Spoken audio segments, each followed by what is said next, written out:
ज़्यादा खाता है। तो अभी जो गए हैं ना उस दल में, तो 1-2 महीना में उनको पता चल जाएगा। अब उनको अभी तक समझ में नहीं आया कि एक राष्ट्रीय पार्टी का अध्यक्ष रह चुके हैं और तार पर चढ़े हुए थे, खजूर पर आके गिरे हैं। अब उससे भी नीचे गिर जाएंगे तभी ना उनको पता चलेगा।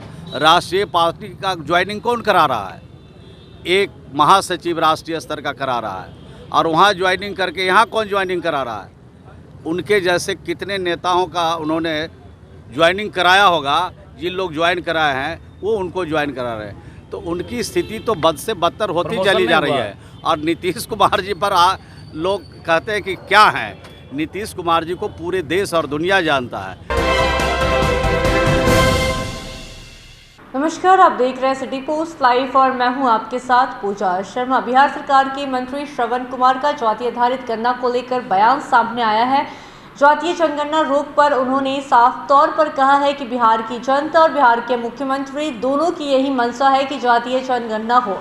बिहार की जनता चाहती है कि जातीय जनगणना होना चाहिए, लेकिन अभी ये मामला न्यायालय में है। न्यायालय के फैसले के बाद निर्णय लिया जाएगा क्या करना है, और जो काम बचा हुआ है उसे आगे बढ़ाया जाएगा।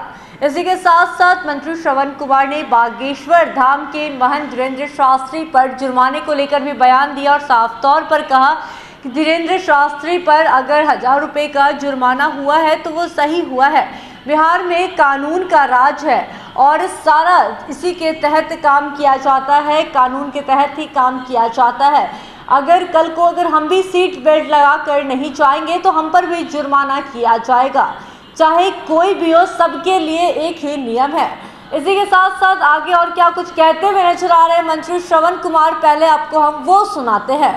देखिए, आप पत्रकार हैं और आप ही सब कुछ दिखाते हैं। अभी हम गाड़ी में बैठेंगे, आप बेल्ट नहीं लगाएंगे तो आप ही जो है कहिएगा कि मंत्री गाड़ी में बेल्ट नहीं लगा के घूम रहे हैं। तो मेरा कहने का मतलब है बिहार में कानून का राज है और कानून के हिसाब से बिहार में हर काम हो रहा है। तो निश्चित रूप से चाहे नेता हों, चाहे बाबा हों, चाहे मुल्ला हों, चाहे जो भी हों, सब लोग, चाहे पत्रकार हों, चाहे जनता हो, चाहे अधिकारी हों, सबको नियम का, कानून का पालन करना चाहिए। मंत्री जी आरसीपी सिंह कह रहे हैं कि कौन है नीतीश कुमार? आरसीपी सिंह कह रहे हैं कौन है नीतीश कुमार? जीरो हो गई है। नीतीश कुमार प्रधानमंत्री उम्मीदवार नहीं, पर्यटक हो गए।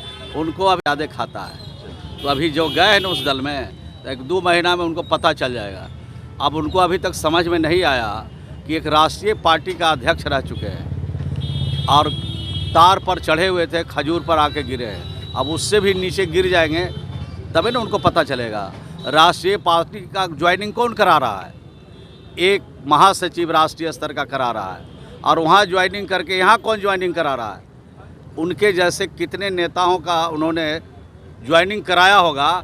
जिन लोग ज्वाइन कराए हैं वो उनको ज्वाइन करा रहे हैं। तो उनकी स्थिति तो बद से बदतर होती चली जा रही है। और नीतीश कुमार जी पर लोग कहते हैं कि क्या हैं। नीतीश कुमार जी को पूरे देश और दुनिया जानता है। उन्होंने जो काम किया है उसका जोड़ा देश का कोई राज नहीं लगा सकता है। पूरे देश में, पूरी दुनिया में चर्चा है बिहार में का।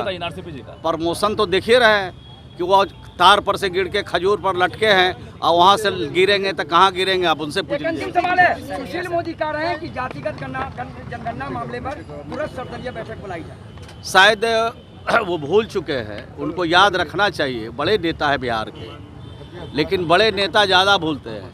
बिहार में सभी पॉलिटिकल पार्टी के लीडरों के साथ बिहार में श्री नीतीश कुमार जी ने बैठक किया था और बैठक करके इस निर्णय को अंजाम दिया है। और उनको नहीं मालूम है, उनको मालूम रहना चाहिए। वो तो भीतर से जाति आधारित गणना के खिलाफ है और उनकी पूरी पार्टी खिलाफ है। अगर उनमें हिम्मत है और बड़े नेता दिरिया दल दिखाना चाहते हैं तो देश के अन्य राज्यों में जहाँ जहाँ भाजपा शासित सरकार है वहाँ बैठक करा करके या जैसे भी हो जाति आधारित गणना कराने का फैसला सुनावे तो हमको लगेगा कि वो दिल से बोल रहे हैं। बगल में उत्तर प्रदेश है, वहीं से शुरू करावें जहां भारतीय जनता पार्टी की सरकार है। वहां जाति आधारित गणना के लिए वहां सरकार अनाउंस करे, तब हम समझेंगे कि भारतीय जनता पार्टी चाहती है कि जाति आधारित गणना किया जाए। सरकार बंधु और हमसे ज़्यादा खुशी तो जनता को होना चाहिए।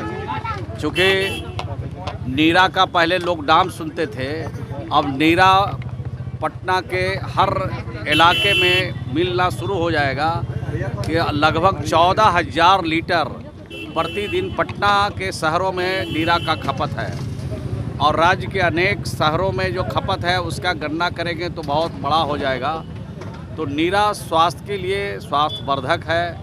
नीरा का प्रयोग हर लोगों को करना चाहिए और ये बिहार के मुख्यमंत्री श्री नीतीश कुमार जी का ड्रीम प्रोजेक्ट है। जब से बिहार में शराबबंदी हुई है और जब से ताड़ी का कारोबार बंद करने का निर्णय बिहार की सरकार ने लिया है, तब से नीरा का भी उत्पादन हो रहा है और ताड़ी से अनेक प्रकार के व्यंजन भी बनाए जा रहे हैं जी। तो इसका लाभ लोगों को मिलेगा और मिल रहा है। टेस्ट करेंगे? बिल्कुल टेस्ट करेंगे। चलिए मंत्री जी और आपको भी जरा टेस्ट, आप आपको पहले आप लोग को भी टेस्ट कराएंगे। हम तो कई जगह टेस्ट कर चुके हैं और हम लोग की जब बैठकें होती है जिला स्तर पर और ख़ास करके ग्रामीण विकास की बैठकें होती है तो उस समय नीरा ही परोसा जाता है।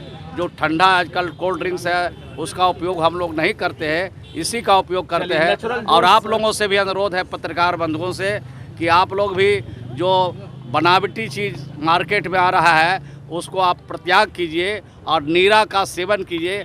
आपका स्वास्थ्य बढ़िया रहेगा, स्वास्थ्य सुंदर रहेगा, निरोग रहिएगा और इसका प्रचार प्रसार कर दीजिएगा तो बिहार के लोगों को भी लाभ ना होगा। नहीं, जाति आधारित गणना जो हो रही है वो तो न्यायालय में मामला सब जुडिस है और न्यायालय के मामले पर कोई टिप्पणी नहीं किया जा सकता है। लेकिन इतनी बात ज़रूर मैं कह सकता हूँ कि बिहार की सरकार और बिहार की मुख्यमंत्री की मंशा थी और है कि जाति आधारित गणना कराया जाए और ये बिहार की जनता का डिमांड है, बिहार की जनता का मांग है और उस पर मुख्यमंत्री जी ने अमल किया और अमल जब किया है तो उसको लागू किया जाना चाहिए। लेकिन कोर्ट में मामला सब जुडिस है, कोर्ट का निर्णय आएगा तो निश्चित रूप से इस काम को आगे बढ़ाया जाएगा। बागेश्वर वहाँ पर 1,000 का जुर्माना लगा है। बागेश्वर वहाँ पर 1,000 का सुना आपने मंत्री श्रवण कुमार का क्या कुछ कहना था। आरसीपी सिंह पर हमलावर होते हुए उन्होंने साफ तौर पर कह दिया कि बीजेपी में शामिल जरूर हुए हैं लेकिन 1 से 2 महीना में उन्हें पता चल जाएगा कि वो किस दल में जाकर गिरे हैं। इसी के साथ साथ उन्होंने यह भी कहा कि पहले वो तार के पेड़ पर चढ़े थे और अब खजूर पर आकर गिरे हैं और बाद में उससे भी ज़्यादा नीचे गिरेंगे। किस तरीके से हमलावर थे आरसीपी सिंह पर मंत्री श्रवण कुमार, सुना आपने। तो फिलहाल की इस खबर में बस इतना ही। तमाम छोटी बड़ी जानकारी के लिए बने रहे सिटी पोस्ट लाइव के साथ। इस वीडियो को लाइक करें, शेयर करें और चैनल को सब्सक्राइब करना ना भूलें। धन्यवाद।